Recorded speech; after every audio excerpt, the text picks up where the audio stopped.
The blizzard had no mercy that night.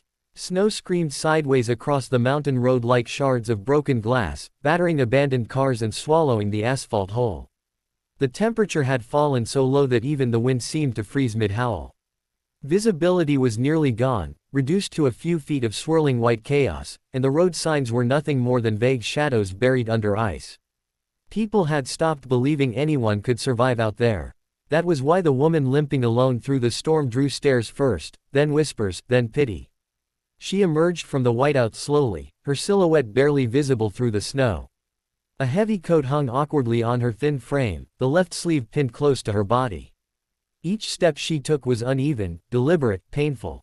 Her prosthetic leg sank into the snow, dragging slightly before she pulled it free again. Her breath came in short clouds, freezing against her scarf. Drivers who passed her slowed down, not to help, but to stare. Some shook their heads. Others muttered prayers. A few rolled down their windows just enough to shout, "Ma'am, you need help." Before driving away, unwilling to stop in conditions like this, they assumed she was helpless. They assumed wrong. Her name was Evelyn Carter, and she had survived things far worse than a blizzard. Years earlier, she had stood on a sun-scorched airstrip overseas, dressed in full combat gear, leading a medical evacuation under enemy fire. She had run toward explosions while others ran away. She had dragged wounded soldiers twice her size across broken ground, ignoring the pain screaming through her own body.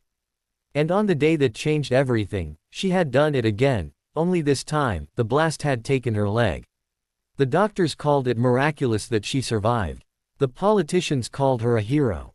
The public called her inspiring.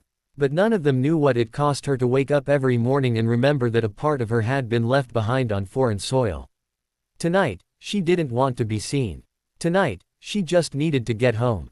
Her car had broken down miles back, the engine choking and dying as the storm worsened. Her phone battery had drained quickly in the cold, leaving her with nothing but the distant hope of reaching the ranger station she remembered from years ago. She didn't know someone was watching her. From inside a military-grade truck parked off the shoulder, a man sat gripping the steering wheel, eyes narrowed against the snow. His name was Chief Ryan Hale, active-duty Navy SEAL, recently returned from deployment, and carrying ghosts of his own. He had been trained to read terrain, to sense danger, to notice what others missed. And what he saw through the storm made his chest tighten. Not the limp, not the missing leg, but the way she moved. There was discipline in her posture. Even injured, even exhausted, she carried herself like someone who had once worn authority. She didn't panic. She didn't wave her arms. She kept her head forward, calculating each step. Ryan had seen that walk before. He rolled down the window despite the cold slicing into the cab. Snow blasted his face instantly. "Ma'am," he shouted. "Hey." She stopped. Slowly, deliberately, she turned toward the sound, not startled, not afraid. That alone told him everything. "You can't keep walking in this," he called. "You'll freeze out here." She studied him through the storm. The truck, the plates, the stance. Her eyes lingered on the small emblem barely visible on his jacket. "Military. I'll make it," she said calmly. Ryan frowned. "You won't." "I don't need saving," she replied. That made him pause. Most people begged in conditions like this. She didn't. "I'm not offering charity," he said. After a moment, "I'm offering a ride." She hesitated. Snow piled higher around her boots. Her leg was starting to numb dangerously, even through insulated padding. Still, pride held her in place. Ryan opened the truck door and stepped out into the storm. Instantly, the wind slammed into him, but he didn't flinch. He walked toward her slowly, deliberately, making sure not to appear threatening. Up close, he could see the frost clinging to her eyelashes. The strain she tried to hide. "You don't look like someone who gives up easy," he said. Her jaw tightened. "You don't look like someone who lies," she replied. They stared at each other, two warriors recognizing something familiar in the other. Finally, she exhaled. "1 mile," she said. "That's all." Ryan shook his head. "You're riding with me." End of discussion. Something in his voice, firm, protective, unyielding, cut through her resistance. She nodded once. Inside the truck, the heater roared to life, wrapping her in warmth so sudden it almost hurt. She winced as feeling returned to her leg, gripping the seat until the pain passed. Ryan handed her a thermos without a word. She drank. They drove in silence for a while, the storm battering the windshield. "You military?" he asked eventually. She smirked faintly. "Was." He glanced at her leg. She followed his eyes. "IED. Southern Province." His grip tightened on the wheel. "Med-evac?" he asked. "After I finished pulling my team out." He didn't speak again for several miles. Finally, he said quietly, "I'm SEAL." She nodded. "I figured." Another silence. Then she asked, "Why'd you stop?" Ryan swallowed. "Because I've walked past too many people I shouldn't have." The truck crested a rise, and through the thinning snow, the lights of the ranger station appeared. Evelyn closed her eyes, relief washing over her. When they stopped, she reached for the door. "Wait," Ryan said. She turned. "You ever think about how people look at you?" he asked. "All the time," she answered. "They don't see what you've done." She met his gaze. "That's not my burden to carry." Ryan nodded slowly. Before she stepped out, he said the words that would stay with her forever. "Thank you for your service." She paused. Then, for the first time that night, her composure cracked just slightly. "Thank you," she said softly. She disappeared into the light. Ryan sat there long after, snow piling around the truck again, knowing he had just crossed paths with someone who had fought a war most people would never understand. And somewhere deep inside, he felt certain this was not the last time their paths would cross. The storm passed by morning, leaving the world buried in a silence so deep it felt sacred. Snow blanketed everything, trees bowed under its weight, rooftops disappeared into white curves, and the road that had nearly claimed Evelyn the night before looked harmless now, almost peaceful. She woke on a narrow cot inside the ranger station, the smell of coffee drifting through the air. For a moment, she forgot where she was. For a moment, she forgot the leg, the storm, the pain. Then she tried to move. The ache returned instantly, sharp and familiar. She inhaled slowly, grounding herself, the way the therapists had taught her. Panic was a luxury she had learned to abandon long ago. A ranger sat nearby, boots propped against a heater. "You're awake," he said gently. "Lucky timing. Another hour out there and..." He didn't finish the sentence. She nodded. "Thank you. He said you'd say that." She looked up. "He, the guy who brought you in.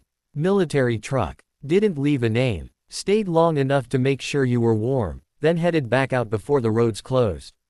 Evelyn stared at the wall for a long moment. Ryan Hale. She doubted she'd ever forget his face.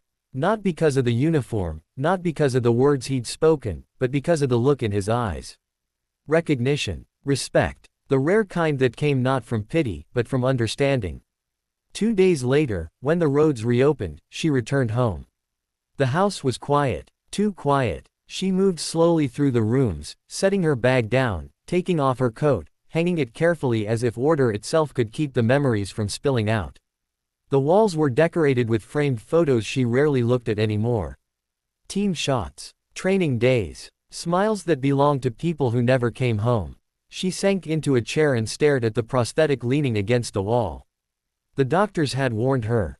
The physical pain would fade, they said. The psychological scars would take longer. They were wrong. The pain never faded. It only changed shape. Days passed. Then weeks. One afternoon, her phone buzzed with a number she didn't recognize. She almost ignored it. Almost. "Carter," she answered. "Guessing this is Evelyn Carter," a familiar voice said. Her breath caught. "Ryan. Told you I don't lie."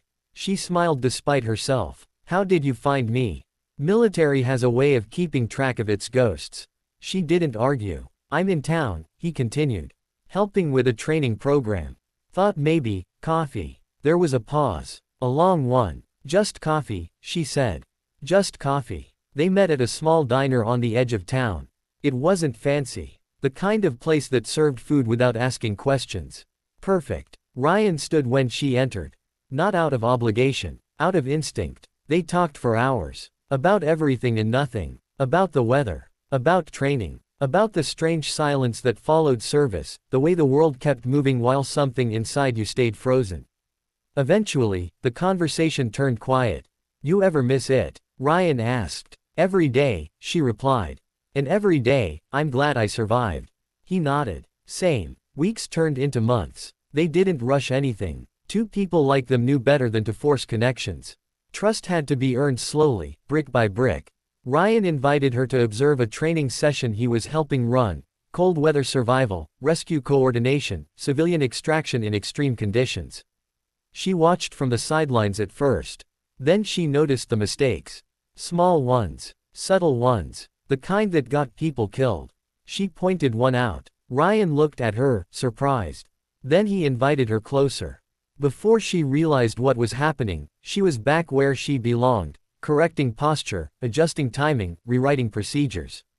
The instructors listened. The recruits respected her. Word spread quickly. The one-legged woman wasn't fragile. She was formidable. One evening, after a long day, a young recruit approached her hesitantly. "Ma'am," he said, voice tight. "Can I ask you something?" She nodded. "Does it ever stop hurting?" She looked at his face, the fear, the doubt, the hunger to prove himself. "No," she said honestly. "But you learn how to carry it. And one day, you realize the pain isn't what defines you. What you do next does." The recruit straightened. Ryan watched from a distance, something settling into place inside him. Months later, another blizzard hit. Not as violent as the first, but dangerous all the same. This time, Evelyn wasn't walking alone. She stood beside Ryan at a roadside checkpoint, coordinating evacuations, guiding stranded families to safety, her prosthetics steady against the ice, her voice calm over the radio. A passerby whispered to another, "Poor woman, missing a leg in this weather." Ryan heard it. So did Evelyn. She smiled. Because she knew the truth. They didn't see the strength. They didn't see the battles won in silence. They didn't see the nights she learned how to stand again, not just physically, but spiritually. As the last family was escorted to safety, Ryan turned to her. "Remember when they pitied you in the storm?" he said. She laughed softly. "I remember when you told me to ride with you." He took her hand. "This time," he said, "I'm not letting go." She squeezed back. Years later, when her story was told, when people spoke of the woman who lost a leg but became a guiding force for countless lives, they would talk about resilience, courage, and sacrifice. But Evelyn would remember something simpler. A storm, a road, and a Navy SEAL who saw her not as broken, but as unstoppable.